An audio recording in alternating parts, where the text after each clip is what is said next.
Boxcars Garage. So today on the forgotten two-door, we are going to go through and do a treasure hunt on the inside of the car and pull whatever is loose out of the car. Then we're going to go ahead and pressure wash it up. It's pretty funky right now. I'd be happy to get rid of this green slash rust colored patina and see if there's any paint there to look at. Maybe we'll go ahead and get the rims and tires swapped out. So, and we're hoping to do this without splitting the car in half, because right now the patient is still a little bit unstable. I have messed around with a few things off camera, getting my hood limbered up.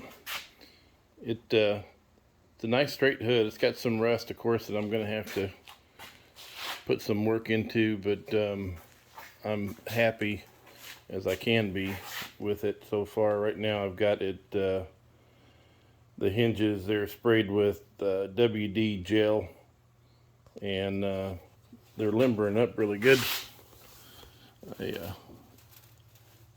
But they still need a little bit of work, so I'm just taking it easy.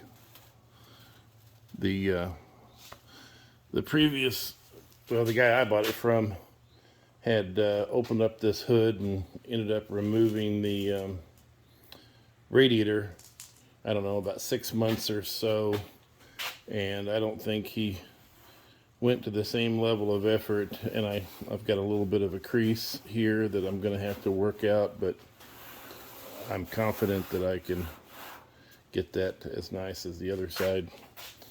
But all in all, really happy with what I'm starting with here. As for the grill, I've got it up on the wall, keep it from getting any more damage. It might be a wall hanger for some time here in the future.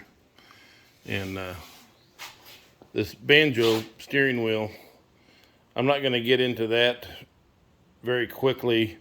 My thoughts are to order one of those do-it-yourself epoxy wheel kits. Might have a video down the line that makes this a lot more functional than what it is right now. But I am happy to have it, and it be available for a build in the future. Let's get to cleaning out the car.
that. I'll be damned.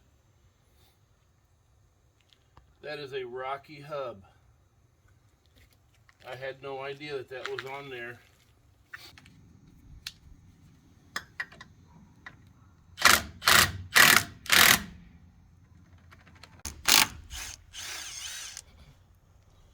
Let's see if we've got the matching hub over here.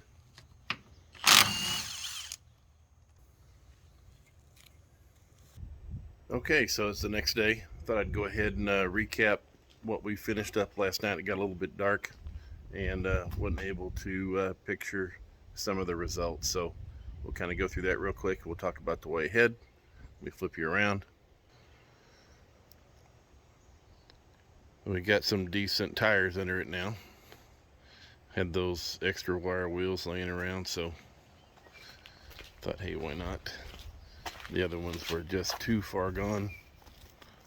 Had the inner tube bursting out of them and all kinds of mayhem. So she's sitting as good as she can with the frame that she's got right now. My plan is to move it and get it underneath my overhang.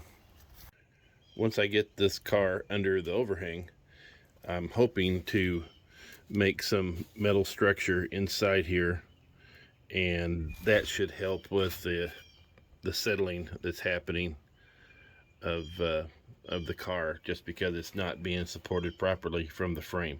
So I'm gathering some information up on that now. I've got some material to do the job with. I just need to do some quick engineering and see if that engineering would lend itself to places that I can connect to, because in the end I would like to be able to move the whole thing off of this crusty old frame and put it on something stable. So that is the game plan with that.